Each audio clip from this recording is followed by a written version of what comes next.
ശ്രീകൃഷ്ണപുരം ഗ്രാമപഞ്ചായത്ത് അംഗത്തിനെതിരെയുള്ള പരാതിയിൽ ഔദ്യോഗിക നിലപാട് വ്യക്തമാക്കി പ്രസിഡന്റ് പി അരവിന്ദാക്ഷൻ. ഡിവൈഎഫ്ഐ നേതാവും വികസനകാര്യ സ്ഥിരം സമിതി ചെയർമാനുമായ 13-ാം വാർഡ് മെമ്പർ സുജിത്തിനെതിരെ ഉയർന്ന പരാതിയിൽ ഔദ്യോഗിക നിലപാട് വ്യക്തമാക്കി ശ്രീകൃഷ്ണപുരം ഗ്രാമപഞ്ചായത്ത് പ്രസിഡന്റ് പി അരവിന്ദാക്ഷൻ. മാധ്യമങ്ങളിലൂടെയാണ് ഇത്തരമൊരു പരാതിയെക്കുറിച്ച് അറിയാൻ കഴിഞ്ഞതെന്നും ഇതുമായി ബന്ധപ്പെട്ട് ഗ്രാമപഞ്ചായത്തിന് നിലവിൽ ഔദ്യോഗികമായി മറ്റ് വ്യക്തതകളൊന്നും ലഭിച്ചിട്ടില്ലെന്നും പ്രസിഡന്റ് പറഞ്ഞു. പഞ്ചായത്തുമായി നേരിട്ട് ബന്ധപ്പെട്ട ഒരു വിഷയമല്ലാത്തതിനാൽ പരാതി കൃത്യമായി എന്താണെന്ന് പഠിക്കുവാനും ആരോപണ വിധേയനായ സുജിത്തിൽ നിന്നും കാര്യങ്ങൾ ചോദിച്ചറിയുമെന്നും ഇത്തരം വിഷയങ്ങളിൽ നിയമം അതിൻ്റെ വഴിക്ക് തന്നെ പോകുമെന്നുമാണ് ഗ്രാമപഞ്ചായത്തിൻ്റെ അഭിപ്രായം.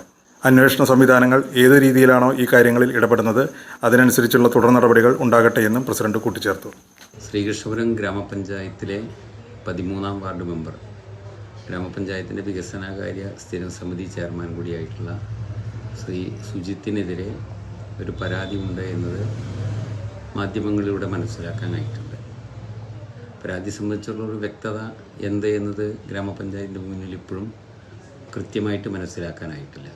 മാത്രമല്ല, സുജിത്തിനെ ഇതുമായി ബന്ധപ്പെട്ടുകൊണ്ട് നേരിട്ട് ബന്ധപ്പെടാനോ മറ്റു കാര്യങ്ങൾക്കോ ആയിട്ടില്ല എന്നതുകൂടി ഇവിടെ പ്രസക്തമായിട്ട് നിൽക്കുകയാണ്. സ്വാഭാവികമായിട്ടും പരാതി കൃത്യമായിട്ട് എന്താണെന്ന് പഠിക്കാനും അതുപോലെ തന്നെ സുജിത്തിന് ഇന്ന് വ്യക്തമായിട്ടുള്ള വിവരങ്ങൾ ശേഖരിക്കാനുമുള്ള പരിശ്രമങ്ങൾ ഗ്രാമപഞ്ചായത്ത് ശ്രമിക്കുന്നുണ്ട്. മാത്രമല്ല, ഇത്തരം കാര്യങ്ങളിലൊക്കെ നിയമത്തിൻ്റേതായിട്ടുള്ള വഴികളിലൂടെ പോകണമെന്നുള്ള അഭിപ്രായമാണ് ഗ്രാമപഞ്ചായത്തിനുള്ളത്.